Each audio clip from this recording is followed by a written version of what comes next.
Hola, ¿estás escuchando? Te lo leo. En este podcast quiero compartir con vos mi pasión por la literatura.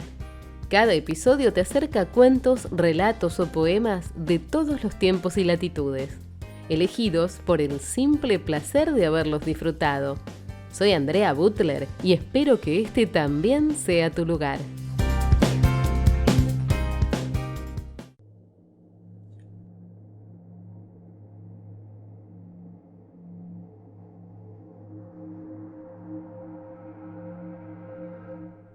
La casa del juez, de Bram Stoker.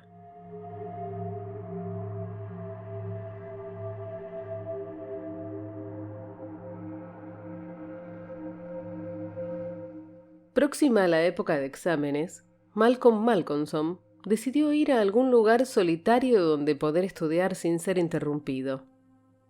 Temía las playas por su atractivo y también desconfiaba del aislamiento rural, pues conocía desde hacía mucho tiempo sus encantos.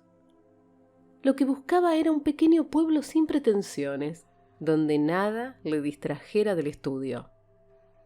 Refrenó sus deseos de pedir consejo a algún amigo, pues pensó que cada uno le recomendaría un sitio ya conocido, donde indudablemente tendría amigos. Malcolmson deseaba evitar las amistades, y todavía tenía menos deseos de establecer contacto con los amigos de los amigos.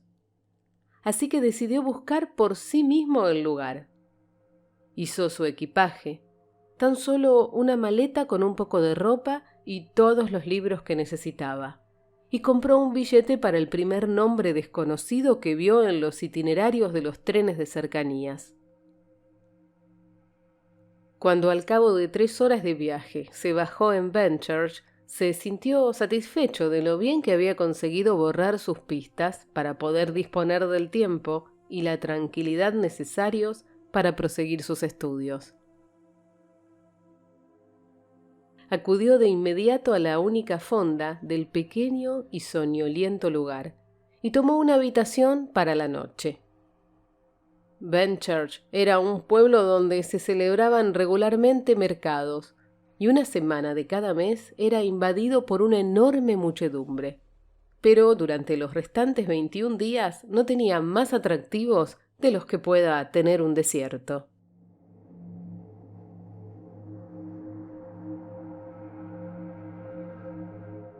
Al día siguiente de su llegada, Malcolmson buscó una residencia aún más aislada y apacible que la fonda tranquila El Buen Viajero. Encontró un lugar que satisfizo sus exageradas ideas acerca de la tranquilidad. Realmente, tranquilidad no era la palabra más apropiada para aquel sitio. Desolación era el único término que podía transmitir una cierta idea de su aislamiento. Era una casa vieja, anticuada, de construcción pesada y estilo jacobino, con macizos gabletes y ventanas, más pequeñas de lo acostumbrado, y situadas más alto de lo habitual en esas casas. Estaba rodeada por un alto muro de ladrillo sólidamente construido. En realidad, daba más la impresión de un edificio fortificado que de una simple vivienda. Pero todo esto era lo que le gustaba a Malcolmson. He aquí, pensó, el lugar que estaba buscando, y si lo consigo me sentiré feliz. Su alegría aumentó cuando se dio cuenta que estaba sin alquilar en aquel momento. En la oficina de correos averiguó el nombre del agente, quien se sorprendió mucho al saber que alguien deseaba ocupar parte de la vieja casona. El señor Canford, abogado local y agente inmobiliario, era un amable caballero de edad avanzada que confesó con franqueza el placer que le producía el que alguien desease alquilar la casa. A decir verdad, señaló, me alegra mucho, por los dueños, naturalmente, que alguien ocupase la casa durante años, aunque fuera de una forma gratuita, si con ello el pueblo pudiera acostumbrarse a verla habitada. Ha estado vacía durante tanto tiempo que se ha levantado una especie de prejuicio absurdo a su alrededor, y la mejor manera de acabar con él es ocuparla, aunque solo sea, añadió alzando una astuta mirada hacia Malcolmson, por un estudiante como usted que desea quietud durante algún tiempo.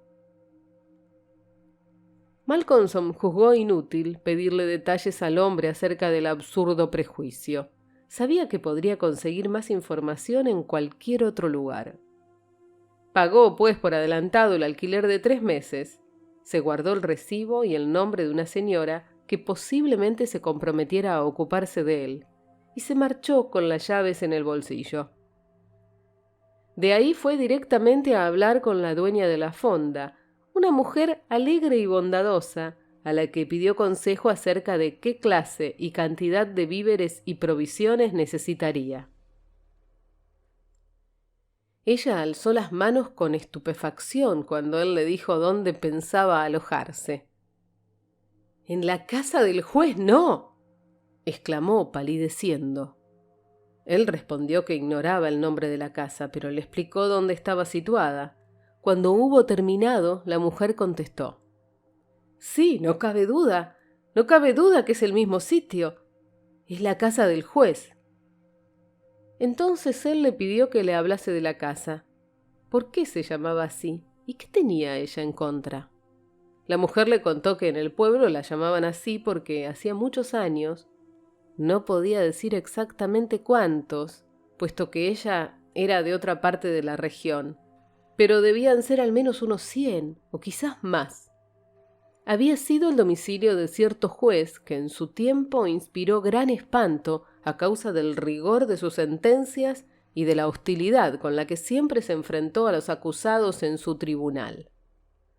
Acerca de lo que había en contra de la casa no podía decir nada. Ella misma lo había preguntado a menudo, pero nadie la supo informar. De todos modos, el sentimiento general era que allí había algo. Y ella, por su parte, no aceptaría ni todo el dinero del banco de Drinkwater si a cambio se le pedía que permaneciera una sola hora a solas en la casa. Luego se excusó ante Malcolmson ante la posibilidad que sus palabras pudieran preocuparle. «Es que esas cosas, señor, no me gustan nada. Y además, el que usted, un caballero tan joven, y perdone que se lo diga, vaya a vivir allí tan solo. Si fuera hijo mío, y perdone que se lo diga, no pasaría usted allí ni una noche, aunque tuviera que ir yo misma en persona y hacer sonar la gran campana de alarma que hay en el tejado». La pobre mujer hablaba de buena fe y con tan buenas intenciones que Malcolmson, además de regocijado, se sintió conmovido. Le expresó cuánto apreciaba el interés que se tomaba por él, y luego amablemente añadió: «Pero mi querida señora Wickham, le aseguro que no es necesario que se preocupe por mí. Un hombre que, como yo, estudia matemáticas superiores, tiene demasiadas cosas en la cabeza para que pueda molestarle ninguno de esos misteriosos algos. Por otra parte, mi trabajo es demasiado exacto y prosaico como para permitir que algún rincón de mi mente preste atención a misterios de cualquier tipo. La progresión armónica, las permutaciones, las combinaciones y las funciones elípticas son ya misterios suficientes para mí». La señora Wickham se encargó amablemente de suministrarle provisiones, y él fue en busca de la vieja que le habían recomendado para ocuparse de él. Cuando, al cabo de unas 2 horas, regresó con ella a la casa del juez, se encontró con la señora Wickham, que le esperaba en persona, junto con varios hombres y chiquillos portadores de diversos paquetes, e incluso de una cama que habían transportado en una carreta, puesto que, como dijo ella, aunque era posible que las sillas y las mesas estuvieran todas muy bien conservadas y fueran utilizables, no era bueno ni propio de huesos jóvenes descansar en una cama que no había sido oreada desde hacía por lo menos 50 años. La buena mujer sentía a todas luces curiosidad por ver el interior de la casa, y recorrió todo el lugar, pese a manifestarse tan temerosa de los algos que al menor ruido se aferraba a Malcolmson, del cual no se separó ni un solo instante.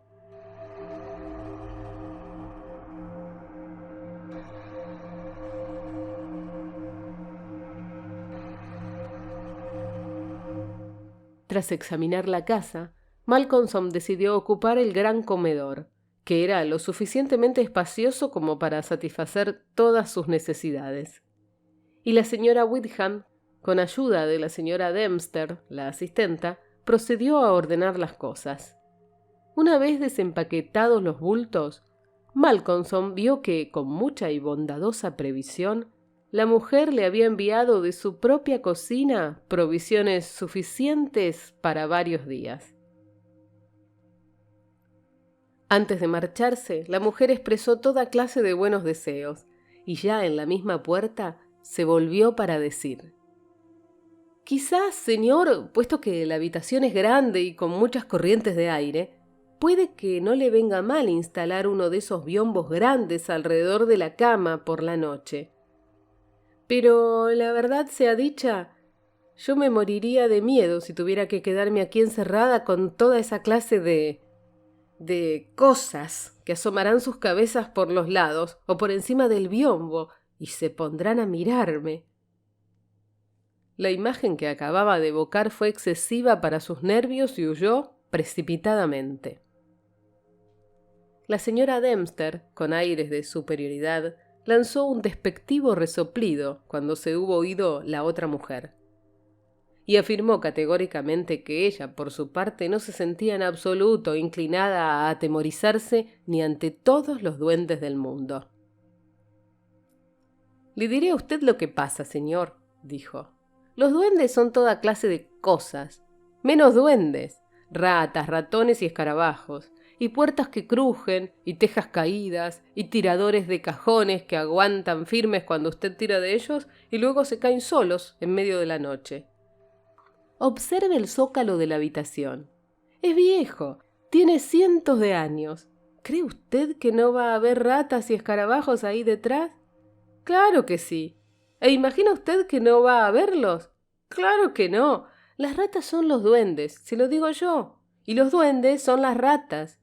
Y no crea otra cosa».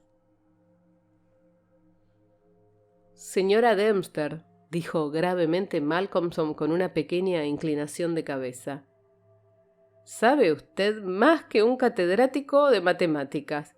Permítame decirle que en señal de mi estima hacia su indudable salud mental, cuando me vaya le daré la posesión de esta casa, y le permitiré que resida aquí usted sola durante los 2 últimos meses de mi alquiler, puesto que las 4 primeras semanas bastarán para mis propósitos».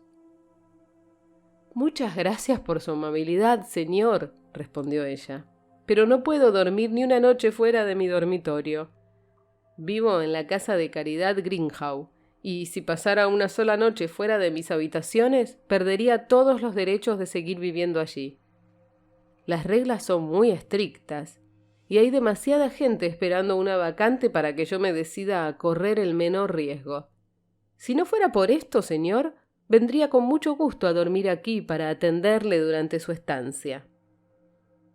«Mi buena señora», dijo apresuradamente Malcolmson, «he venido aquí con el propósito de estar solo, y créame que le estoy profundamente agradecido al difunto señor Greenhow por haber organizado su casa de caridad, o lo que sea, de forma tan admirable que me vea privado por la fuerza de la oportunidad de tan terrible tentación. San Antonio en persona no habría podido ser más rígido al respecto». La vieja rió secamente. «Ah», dijo, «ustedes los señoritos jóvenes no se asustan de nada. Puede estar seguro que encontrará aquí toda la soledad que desea». Y se puso a trabajar en la limpieza, y al anochecer, cuando Malcolmson regresó de dar su paseo, siempre llevaba uno de sus libros para estudiar mientras paseaba. Se encontró con la habitación barrida y aseada, un fuego ardiendo en la chimenea y la mesa servida para la cena con las excelentes provisiones de la señora Wickham. «Esto sí es comodidad», dijo mientras se frotaba las manos.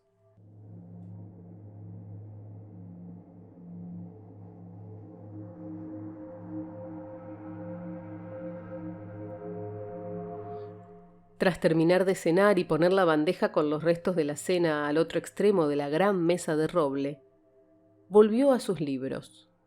echó más leña al fuego, despabiló la lámpara y se sumergió en su duro trabajo. No hizo ninguna pausa hasta más o menos las 11, cuando suspendió su tarea durante unos momentos para avivar el fuego y despabilar de nuevo la lámpara y hacerse una taza de té. Siempre había sido muy aficionado al té. Durante toda su vida universitaria solía quedarse estudiando hasta muy tarde, y siempre tomaba té y más té hasta que dejaba de estudiar. El descanso era un lujo para él, y lo disfrutaba con una sensación de delicioso y voluptuoso desahogo. El fuego reavivado saltó y chisporroteó y proyectó extrañas sombras en la vasta y antigua habitación. Y mientras tomaba a sorbos el té caliente, gozó con la sensación de aislamiento de sus semejantes. Fue entonces cuando notó por primera vez el ruido que hacían las ratas. Seguro que no han hecho tanto ruido durante todo el tiempo que he estado estudiando, pensó. De lo contrario me hubiera dado cuenta. Luego, mientras el ruido iba en aumento, se tranquilizó diciéndose que aquellos rumores eran realmente nuevos. Resultaba evidente que al principio las ratas se habían asustado por la presencia de un extraño y por la luz del fuego y de la lámpara, pero a medida que transcurría el tiempo, se habían ido volviendo más atrevidas y ya se hallaban entretenidas de nuevo en sus ocupaciones habituales. Y eran realmente activas.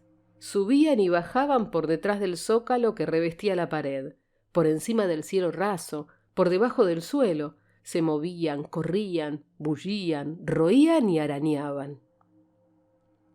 Malcolmson sonrió al recordar las palabras de la señora Dempster.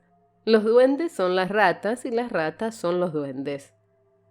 El té empezaba a hacer su efecto estimulante sobre nervios e intelecto, y el estudiante vio con alegría que tenía ante sí una nueva inmersión en el largo hechizo del estudio, antes que terminase la noche, cosa que le proporcionó tal sensación de comodidad que se permitió el lujo de echar una ojeada por la habitación. Tomó la lámpara en una mano y recorrió la estancia, preguntándose por qué una casa tan original y hermosa como aquella había permanecido abandonada durante tanto tiempo. Los paneles de roble que recubrían las paredes estaban finamente labrados, y el trabajo en madera de puertas y ventanas era hermoso y de raro mérito. Había algunos cuadros viejos en las paredes, pero estaban tan densamente cubiertos de polvo y suciedad que no pudo distinguir ningún detalle, a pesar que levantó la lámpara todo lo posible para iluminarlos. Aquí y allá en su recorrido topó con alguna grieta o agujero bloqueados por un momento por la cabeza de una rata, cuyos brillantes ojos relucían a la luz, pero al instante la cabeza desaparecía, con un chillido y un rumor de huida. Sin embargo, lo que más intrigó a Malcolmson fue la cuerda de la gran campana de alarma del tejado, que colgaba en un rincón de la estancia, a la derecha de la chimenea. Arrastró una gran silla de roble tallado y respaldo alto hasta cerca del fuego, y se sentó para tomar su última taza de té. Cuando hubo terminado, avivó el fuego y volvió a su trabajo, sentado en la esquina de la mesa, con el fuego a su izquierda. Durante un buen rato las ratas perturbaron su estudio con su continuo rebullir, pero acabó por acostumbrarse al ruido, del mismo modo que uno se acostumbra al tic-tac de un reloj o al rumor de un torrente. Y así se sumergió de tal forma en el trabajo que nada en el mundo, excepto el problema que estaba intentando resolver, hubiera sido capaz de hacer mella en él.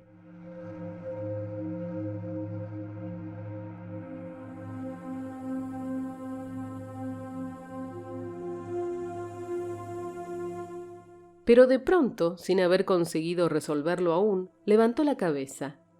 En el aire notó esa sensación tan peculiar que precede al amanecer y que tan temible resulta para los que llevan vidas dudosas. El ruido de las ratas había cesado. Desde luego, tenía la impresión que había cesado hacía tan solo unos instantes, y que precisamente había sido este repentino silencio lo que le había obligado a levantar la cabeza. El fuego se había ido apagando, pero todavía arrojaba un profundo y rojo resplandor. Al mirar en esa dirección, y a pesar de toda su sangre fría, sufrió un sobresalto. Allí, sobre la silla de roble tallado y alto respaldo, a la derecha de la chimenea, había una enorme rata que le miraba fijamente con sus tristes ojillos.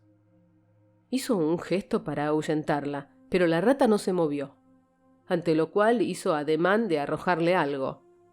Tampoco se movió, sino que le mostró encolerizada sus grandes dientes blancos. A la luz de la lámpara, sus crueles ojillos brillaban con una luz de venganza. Malcolmson se asombró y, tomando el atizador de la chimenea, corrió hacia la rata para matarla. Pero antes que pudiera golpearla, ésta, con un chillido que parecía concentrar todo su odio, saltó al suelo y, trepando por la cuerda de la campana de alarma, desapareció en la oscuridad donde no llegaba el resplandor de la lámpara, tamizado por una pantalla verde. Al instante, y eso fue lo más extraño, el ruidoso bullicio de las ratas tras los paneles de roble se reanudó. Esta vez Malcolmson no consiguió sumergirse de nuevo en el problema, pero cuando el gallo cantó afuera anunciando la llegada del alba, se fue a la cama a descansar.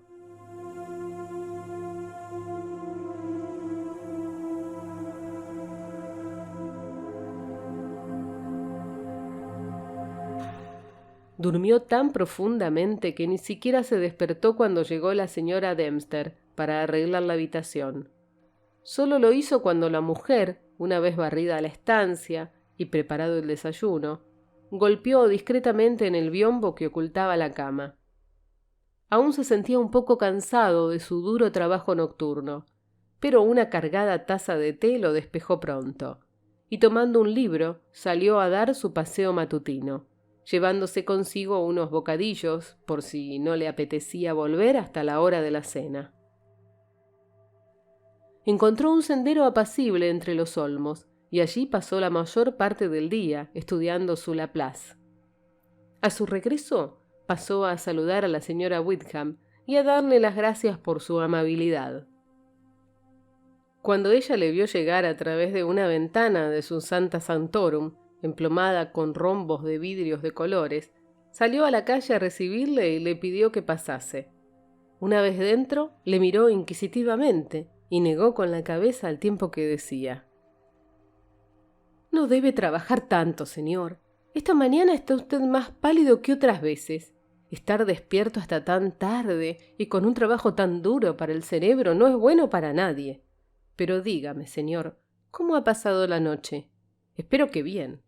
No sabe cuánto me alegré cuando la señora Dempster me dijo esta mañana que le había encontrado tan profundamente dormido cuando llegó». «Oh, sí, todo ha sido estupendo», repuso él con una sonrisa. «Todavía no me han molestado los algos, solo las ratas. Tienen montado un auténtico circo por todo el lugar. Había una de aspecto diabólico que hasta se atrevió a subirse a mi propia silla junto al fuego, y no se habría marchado de no haberla yo amenazado con el atizador. Entonces trepó por la cuerda de la campana de alarma y desapareció allá arriba, por encima de las paredes o el techo. No pude verlo bien debido a la oscuridad». «¡Dios nos asista!», exclamó la señora Wickham. «Un viejo diablo y sobre una silla junto al fuego. Tenga cuidado, señor, tenga mucho cuidado. A veces hay cosas muy verdaderas que se dicen en broma». «¿Qué quiere usted decir? Palabra que no la comprendo». «Un viejo diablo. El viejo diablo, quizá». «Ay, señor, no se ría usted». Pues Malcolm había estallado en una franca carcajada. «Ustedes, la gente joven, creen que es muy fácil reírse de cosas que hacen estremecer a los viejos. Pero no importa, señor, no haga caso. Quiera Dios que pueda usted continuar riendo todo el tiempo. Eso es lo que le deseo». y la buena señora rebosó de nuevo alegre simpatía, olvidados por un momento todos sus temores. «Oh, perdóneme», dijo entonces Malcolmson. «No me juzgue descortés, es que la cosa me ha hecho gracia. Eso que el viejo diablo en persona estaba anoche sentado en mi silla, y al recordarlo rió de nuevo». Luego se fue a su casa a cenar.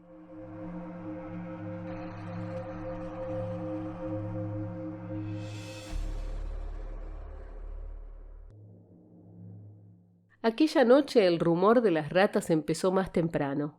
Con toda seguridad se había iniciado ya antes de su regreso, y solo dejó de oírse unos momentos mientras les duró el susto causado por su imprevista llegada. Después de cenar se sentó un momento junto al fuego a fumar, y tras limpiar la mesa, empezó de nuevo su trabajo como otras veces. Pero esa noche las ratas le distraían más que la anterior. Cómo correteaban de arriba abajo, por detrás y por encima, cómo chillaban, roían y arañaban. Y cómo, más atrevidas a cada instante, se asomaban a las bocas de sus agujeros y por todas las grietas y resquebrajaduras del zócalo, con sus ojillos brillantes como lámparas diminutas, cuando se reflejaba en ellos el fulgor del fuego. Pero para el estudiante, habituado sin duda a ellos, esos ojos no tenían nada de siniestro. Por el contrario, solo veía en ellos un aire travieso y juguetón. A menudo las más atrevidas hacían incursiones por el suelo o a lo largo de las molduras de la pared. Una y otra vez, cuando empezaban a molestarle demasiado, Malcolmson hacía un ruido para asustarlas, golpeaba la mesa con la mano o emitía un fiero «shh, shh», para que huyesen inmediatamente a sus escondrijos. Así transcurrió la primera mitad de la noche. Luego, a pesar del ruido, Malcolmson fue sumergiéndose cada vez más en el estudio.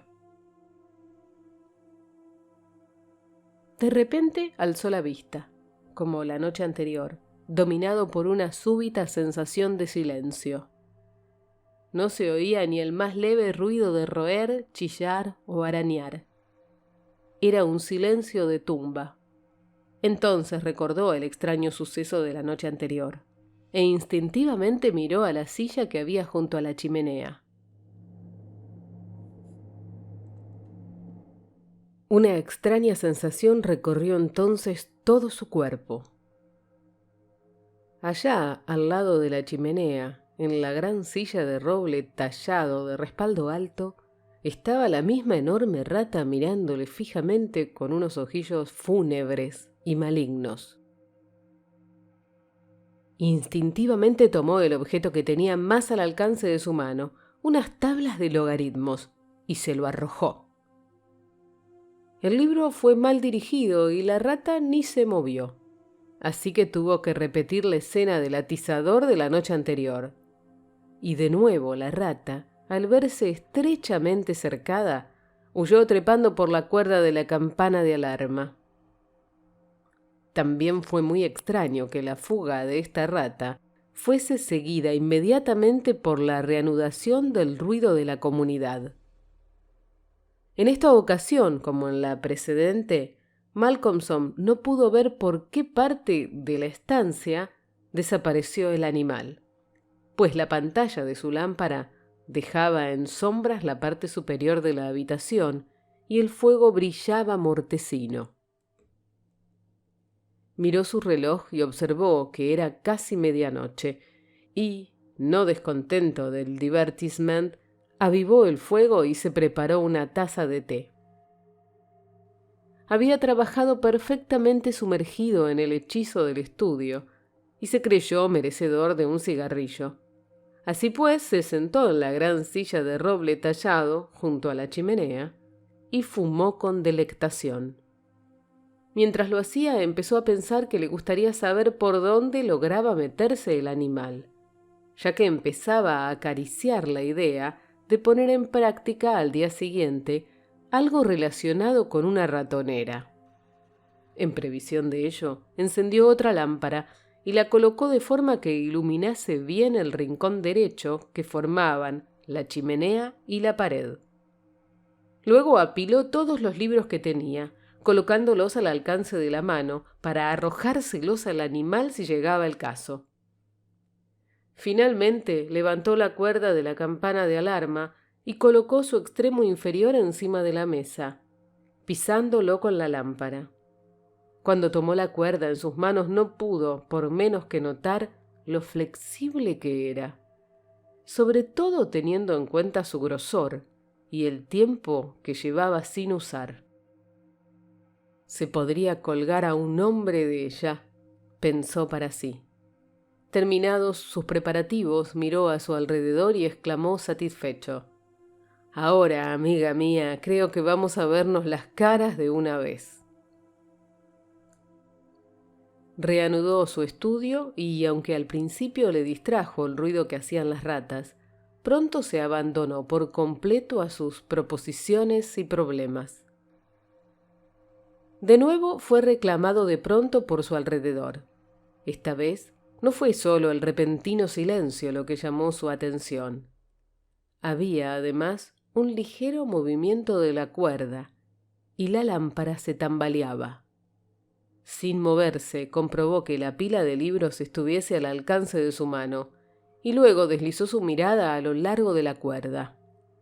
Pudo observar que la gran rata se dejaba caer desde la cuerda a la silla de roble, se instalaba en ella y le contemplaba.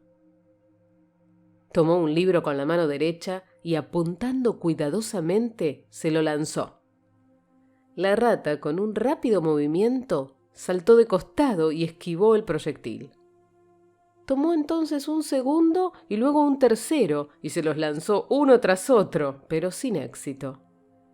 Por fin, y en el momento en que se disponía a arrojarle un nuevo libro, la rata chilló y pareció asustada. Esto aumentó más aún su deseo de dar en el blanco. El libro voló y alcanzó a la rata con un golpe resonante. El animal lanzó un chillido terrorífico y, echando a su perseguidor una mirada de terrible malignidad, trepó por el respaldo de la silla, desde cuyo borde superior saltó hasta la cuerda de la campana de alarma, por la cual subió con la velocidad del rayo. La lámpara que sujetaba la cuerda se tambaleó bajo el repentino tirón, pero era pesada y no llegó a caerse. Malcolmson siguió a la rata con la mirada y la vio, gracias a la luz de la segunda lámpara, saltar a una moldura del zócalo y desaparecer por un agujero en uno de los grandes cuadros colgados de la pared, indescifrable bajo la espesa capa de polvo y suciedad. «Mañana le echaré una ojeada a la vivienda de mi amiga», dijo en voz alta el estudiante mientras recogía los volúmenes tirados por el suelo. «El tercer cuadro a partir de la chimenea, no lo olvidaré». Tomó los libros uno a uno, haciendo un comentario sobre ellos mientras iba leyendo sus títulos. Secciones cónicas, no la rozó, ni tampoco oscilaciones cicloideas, ni los Principia, ni los cuaternios, ni la termodinámica. Este es el libro que la alcanzó. Malcolmson lo tomó del suelo y miró el título, y al hacerlo se sobresaltó y una súbita palidez cubrió su rostro. Miró a su alrededor inquieto y se estremeció levemente mientras murmuraba para sí: «La Biblia que me dio mi madre. ¡Qué extraña coincidencia!». Volvió a sentarse y reanudó su trabajo. Las ratas del zócalo volvieron a sus cabriolas. Sin embargo, ahora no le molestaban. Al contrario, su presencia le proporcionaba una cierta sensación de compañía. Pero no pudo concentrarse en el estudio, y después de intentar inútilmente dominar el tema que tenía entre manos, lo dejó con desesperación y fue a acostarse, justo cuando el primer resplandor del amanecer penetraba furtivamente por la ventana que daba al este.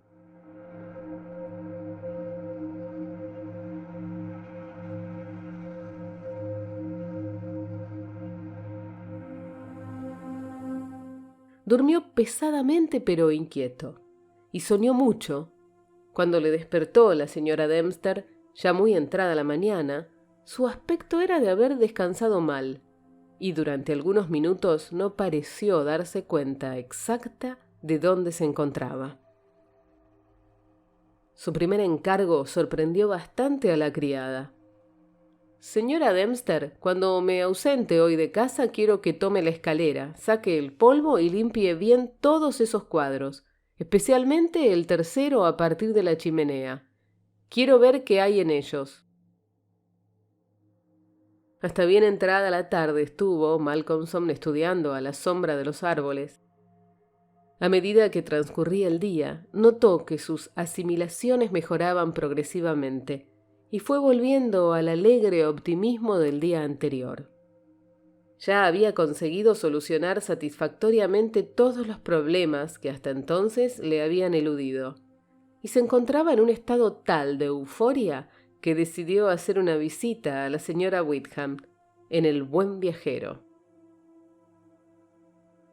La encontró en su confortable cuarto de estar, acompañada por un desconocido que le fue presentado como el doctor Thornhill. La mujer no parecía hallarse totalmente a gusto, y esto, unido a que el hombre se lanzó de inmediato a hacerle toda una serie de preguntas, hizo pensar a Malcolmson que la presencia del doctor no era casual, así que dijo sin ambages: «Doctor Thornhill, contestaré gustosamente cualquier pregunta que quiera hacerme, si primero me contesta usted a una que deseo hacerle yo». El doctor pareció sorprenderse, pero sonrió y respondió al momento: «De acuerdo. ¿De qué se trata?» «¿Le pidió a usted la señora Wickham que viniera aquí a verme y aconsejarme?» El doctor Thornhill se mostró por un momento desconcertado, y la señora Wickham enrojeció vivamente y volvió la cara hacia otro lado.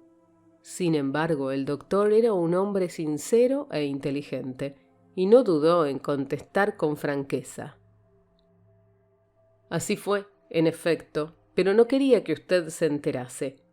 Supongo que han sido mi torpeza y mi apresuramiento los que le han hecho sospechar. Pero, en fin, lo que me dijo fue que no le gustaba la idea que estuviese usted en esa casa completamente solo y tomando tanto té y tan cargado. Deseaba que yo le aconsejase que dejara el té y no se quedara a estudiar hasta tan tarde.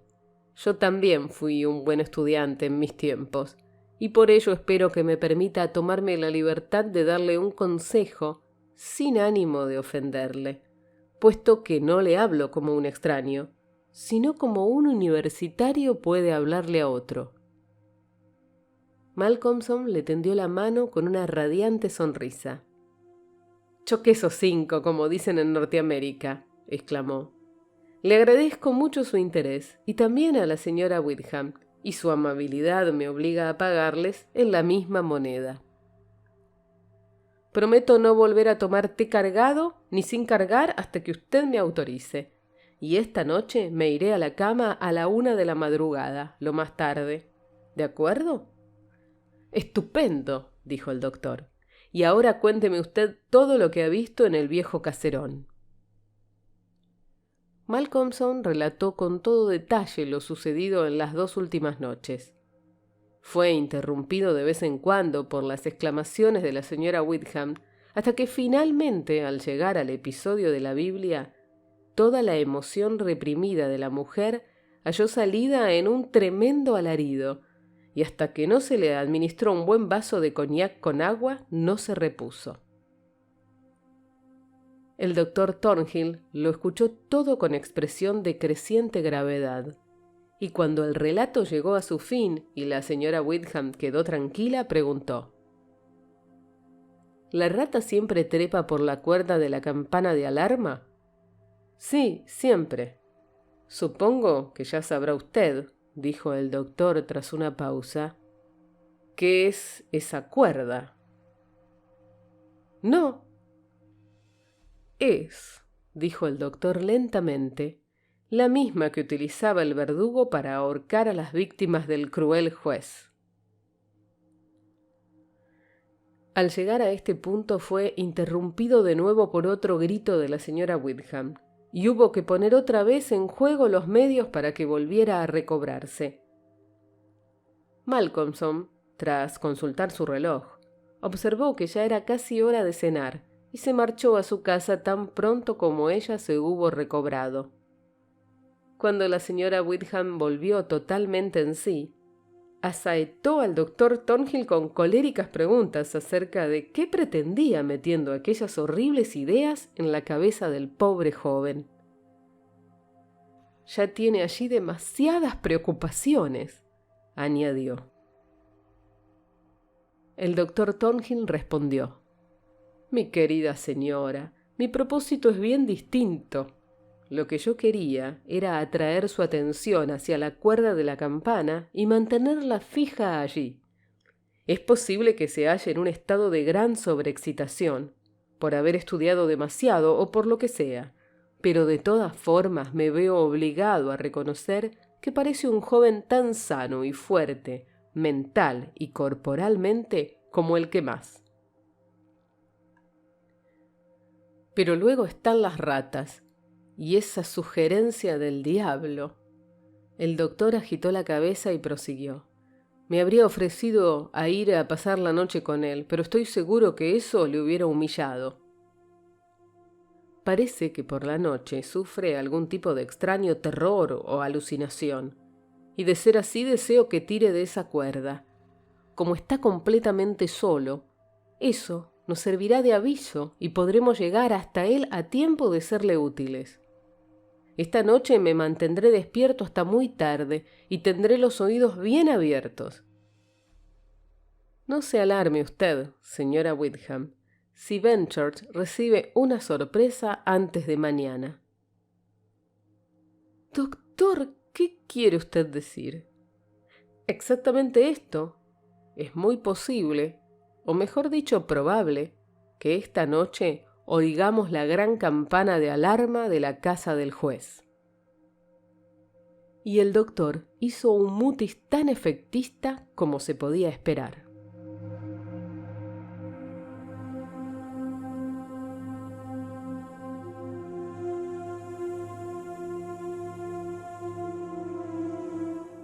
Cuando Malcolmson llegó a la casa, descubrió que era un poco más tarde que de costumbre y que la señora Dempster ya se había marchado.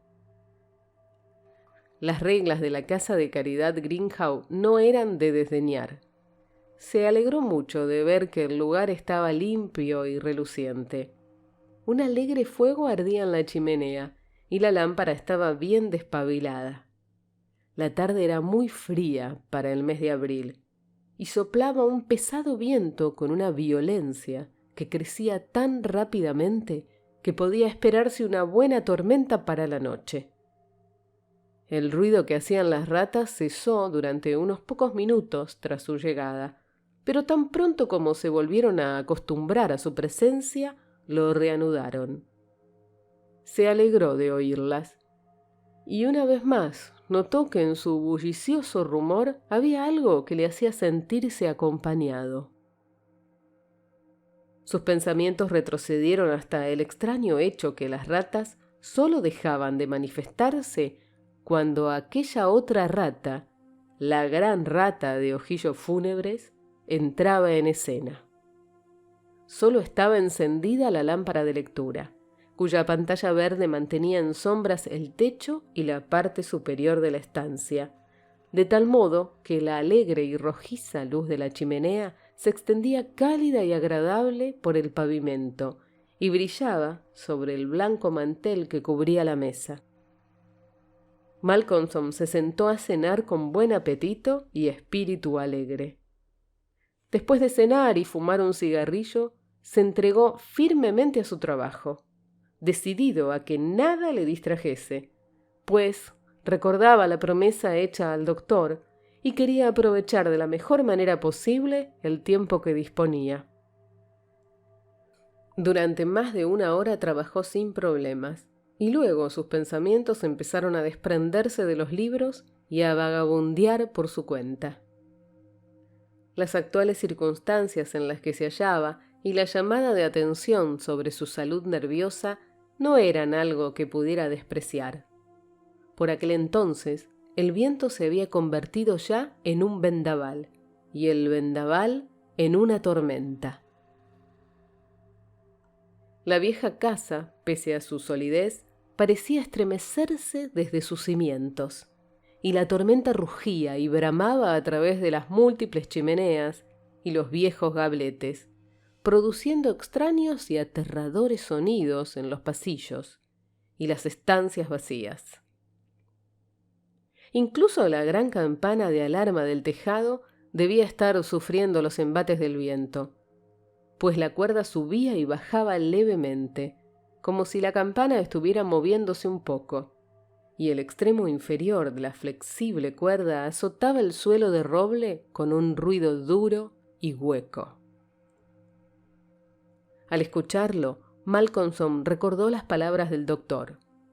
Es la cuerda que utilizaba el verdugo para ahorcar a las víctimas del cruel juez. Se acercó al rincón de la chimenea y la tomó entre sus manos para contemplarla.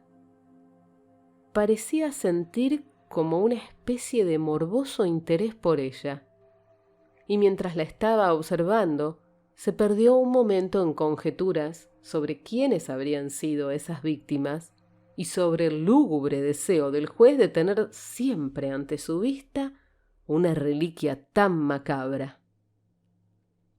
Mientras permanecía allí, el suave balanceo de la campana del tejado había seguido comunicando a la cuerda cierto movimiento.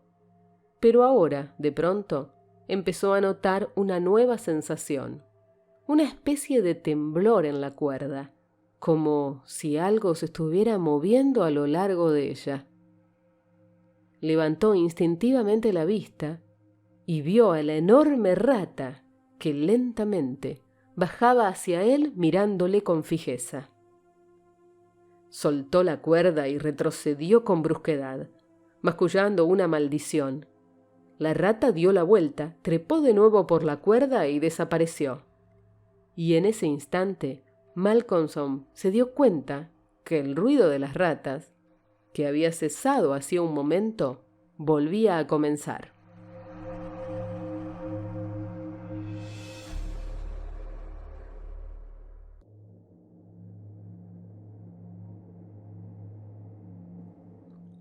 Todo esto le dejó pensativo. Entonces recordó que no había investigado la madriguera de la rata, ni mirado los cuadros como había pensado hacer. Encendió la otra lámpara, que no tenía pantalla, y levantándola se situó frente al tercer cuadro a la derecha de la chimenea, que era por donde había visto desaparecer a la rata la noche anterior. A la primera ojeada retrocedió, tan bruscamente sobresaltado que casi dejó caer la lámpara, y una mortal palidez cubrió sus facciones. Sus rodillas se entrechocaron, pesadas gotas de sudor perlaron su frente, y tembló como un álamo. Pero era joven y animoso, y consiguió armarse nuevamente de valor. Tras una pausa de unos segundos, avanzó lentamente unos pasos, alzó la lámpara y examinó el cuadro, que una vez desempolvado y limpio era ya claramente distinguible. Era el retrato de un juez vestido de púrpura y armiño. Su rostro era fuerte y despiadado, maligno, vengativo y astuto, con una boca sensual y una nariz ganchuda, de rojizo color y forma semejante al pico de un ave de presa. El resto de la cara era de un color cadavérico. Los ojos, de un brillo peculiar, tenían una expresión terriblemente maligna. Contemplándolos, Malcolmson sintió frío, pues en ellos vio una réplica exacta a los ojos de la enorme rata. Casi se le cayó la lámpara de la mano cuando vio a ésta mirándole con sus ojillos fúnebres desde el agujero de la esquina del cuadro, y notó el repentino cese del ruido de las demás. Pese a ello, volvió a reunir todo su valor y continuó examinando la pintura. El juez estaba sentado en una gran silla de roble tallado de respaldo alto, a la derecha de una chimenea de piedra, junto a la cual colgaba desde el techo una cuerda que yacía con su extremo inferior enrollado en el suelo. Con una sensación de horror, Malcolmson reconoció en esa escena la habitación donde se hallaba ahora, y miró despavorido a su alrededor, como esperando hallar alguna extraña presencia a su espalda. Luego volvió a dirigir su mirada al rincón que formaba la chimenea, y lanzando un grito desgarrador, dejó caer la lámpara que llevaba en la mano. Allí, en la silla del juez, con la cuerda colgando tras ella, se había instalado aquella enorme rata que tenía la misma fúnebre mirada que éste, ahora diabólicamente intensa. Excepto el ulular de la tormenta, todo mantenía un completo silencio. La lámpara caída hizo que Malcolmson volviera a la realidad. Por fortuna era de metal y el aceite no se derramó. Sin embargo, la necesidad de recogerla de inmediato serenó sus aprehensiones nerviosas. Cuando hubo apagado la lámpara, se secó el sudor y meditó un momento. «Esto no puede ser», se dijo en voz alta. «Si sigo así voy a volverme loco. Basta ya, prometí al doctor que no tomaría té. Por Dios que tenía razón, mis nervios han debido llegar a un estado terrible. Es curioso que yo no lo note. Nunca en mi vida me he encontrado mejor. Pero ahora todo vuelve a ir bien. No volveré a comportarme como un necio». Se preparó un buen vaso de brandy y se sentó resueltamente para proseguir su estudio.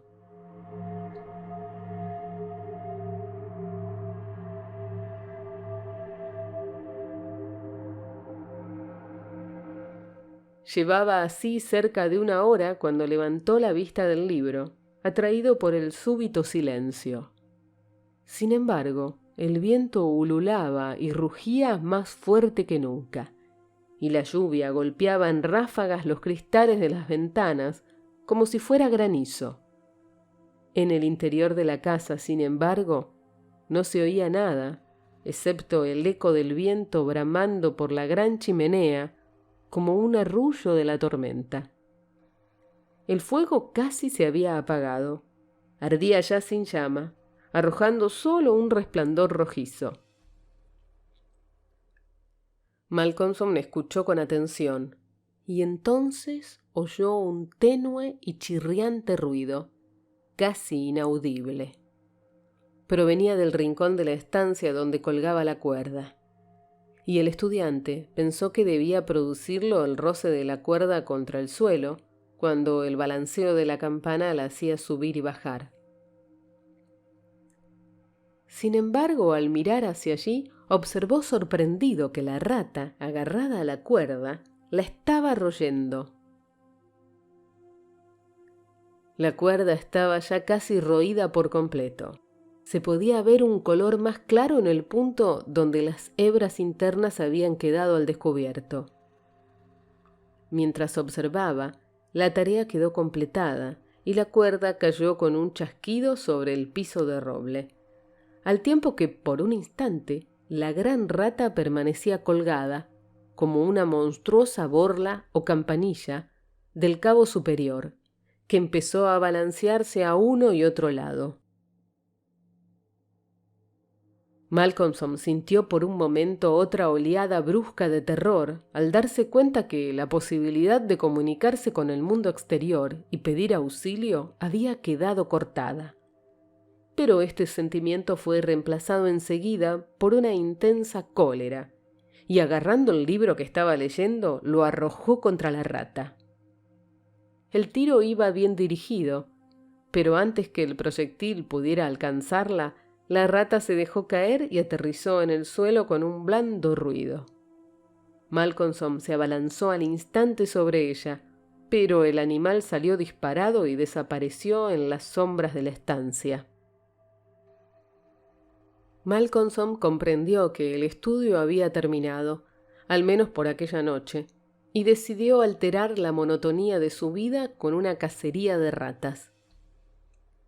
Retiró la pantalla de la lámpara para conseguir un mayor radio de acción de la luz.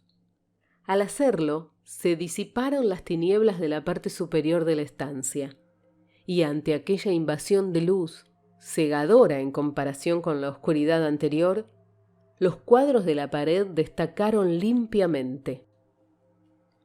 Desde donde estaba Malcolmson pudo ver, justo frente a él, el tercero a la derecha de la chimenea. Se frotó con sorpresa los ojos, y luego un gran miedo empezó a invadirle. En el centro del cuadro había un espacio vacío, grande e irregular, en el que se veía el lienzo pardo tan limpio como cuando fue colocado en el bastidor. El fondo del cuadro estaba como antes, con la silla, el rincón de la chimenea y la cuerda, pero la figura del juez había desaparecido. Malcolmson, estremecido de terror, fue girando lentamente y entonces empezó a estremecerse y a temblar como afectado por un ataque de parálisis. Sus fuerzas parecían haberle abandonado, dejándole incapaz de hacer el menor movimiento, incluso casi incapaz de pensar. Solo podía ver y oír. Allí, en la gran silla de roble de alto respaldo, estaba sentado el juez, con su atuendo de púrpura y arminio, los fúnebres ojos brillando vengativos, una sonrisa de triunfo en la boca, firme y cruel, mientras sostenía en sus manos un negro birrete. Malcolmson notó que la sangre huía de su corazón, como lo que se siente en los momentos de prolongada ansiedad. Le silbaban los oídos. Sin embargo, podía oír el bramar y el aullar de la tempestad. Y atravesándola, deslizándose sobre ella, le llegaron las campanadas de medianoche, en grandes repiques, desde la plaza del mercado. Durante un tiempo que se le antojó interminable, permaneció inmóvil como una estatua, casi sin respiración, con los ojos desorbitados, heridos de horror. A medida que iba sonando el reloj, se intensificaba la sonrisa de triunfo en la cara del juez, y cuando hubo sonado la última campanada de medianoche, se colocó el negro birrete en la cabeza. Lenta, deliberadamente, el juez se levantó de su asiento y tomó el trozo de cuerda que yacía en el suelo. Lo palpó con sus manos como si su contacto le produjese placer, y luego empezó a anudar uno de sus extremos. Apretó y comprobó el nudo con el pie, tirando fuertemente de él hasta quedar satisfecho, y entonces lo transformó en un nudo corredizo que alzó en su mano. Después empezó a moverse a lo largo de la mesa, por el lado opuesto a donde se encontraba Malcolmson, con la mirada fija en él, hasta que le rebasó. Entonces, con un rápido movimiento, se colocó ante la puerta. Malcolmson empezó a darse cuenta en ese momento que había caído en una trampa e intentó pensar qué debía hacer. Había cierta fascinación en los ojos del juez que no se apartaban de él y cuya mirada Malcolmson se veía forzado a sostener. Vio que el juez se le aproximaba, sin dejar de mantenerse entre la puerta y el joven. Levantaba el lazo y lo arrojaba en su dirección, como para capturarle. Con un gran esfuerzo hizo un rápido movimiento lateral y vio cómo la cuerda caía a su lado y la oyó golpear contra el suelo de roble. De nuevo levantó el nudo el juez y trató de cazarle, sin apartar sus fúnebres ojos de él, y el estudiante consiguió evitarlo haciendo un poderoso esfuerzo. Esto se repitió muchas veces, sin que el juez pareciera desanimarse por sus fracasos, sino más bien gozar con ellos, como un gato con un ratón. Por fin, en la cumbre de su desesperación, Malcolmson arrojó una rápida mirada a su alrededor. La lámpara parecía revivada y una brillante luz inundaba la estancia. En las numerosas madrigueras y en las grietas y agujeros del zócalo vio los ojos de las ratas, y esta visión puramente física le proporcionó un destello de bienestar. Miró y pudo darse cuenta que la cuerda de la gran campana de alarma estaba plagada de ratas. Cada centímetro estaba cubierto de ellas. Cada vez salían más a través del pequeño agujero circular del techo de donde emergían, de tal modo que bajo su peso la campana empezaba a oscilar. Osciló hasta que el badajo llegó a tocarla. El sonido fue muy tenue, pero apenas había comenzado su vaivén y poco a poco iría aumentando la potencia del tañido. Al oírlo, el juez, que había mantenido los ojos fijos en Malcolmson, los levantó, y un gesto de diabólica ira contrajo su rostro. Sus ojos relucieron como carbones encendidos, y golpeó el suelo con el pie, haciendo un ruido que pareció estremecer toda la casa. El pavoroso estruendo de un trueno estalló sobre sus cabezas al mismo tiempo que el juez volvía a levantar el lazo y las ratas seguían subiendo y bajando por su cuerda como si luchasen contra el tiempo. Pero esta vez, en lugar de arrojarlo, se fue acercando a su víctima y fue abriendo el lazo a medida que se aproximaba. Al llegar frente al estudiante pareció irradiar algo paralizante con su sola presencia. Y Malcolmson permaneció rígido como un cadáver. Sintió sobre su garganta los helados dedos del juez, mientras éste le ajustaba el lazo. El nudo se apretó. Entonces el juez, tomando en sus brazos al rígido cuerpo del muchacho, lo levantó, colocándolo en pie sobre la silla de roble. Y subido junto a él, alzó su mano y tomó el extremo de la oscilante cuerda de la campana de alarma. Al alzar la mano, las ratas huyeron, chillando por el agujero del techo. Tomando el extremo del lazo que rodeaba el cuello de Malcolmson, lo ató a la cuerda que colgaba de la campana, y entonces, descendiendo de nuevo al suelo, quitó la silla. Al comenzar a sonar la campana de alarma de la casa del juez, se congregó de inmediato un gran gentío. Aparecieron luces y antorchas, y silenciosamente la multitud se encaminó presurosa hacia allí. Golpearon fuertemente la puerta, pero nadie respondió. Entonces la echaron abajo y penetraron en el gran comedor. El doctor iba a la cabeza de todos. El cuerpo del estudiante se balanceaba del extremo de la cuerda de la gran campana de alarma. En el cuadro, el rostro del juez mostraba una sonrisa maligna.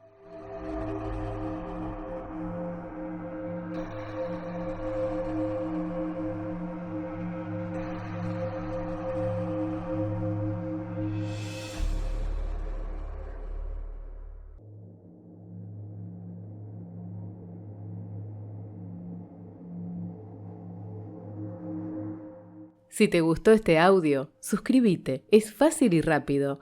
Toca el botón rojo que aparece acá abajo. También podés compartirlo, así nos ayudás a llegar a más personas.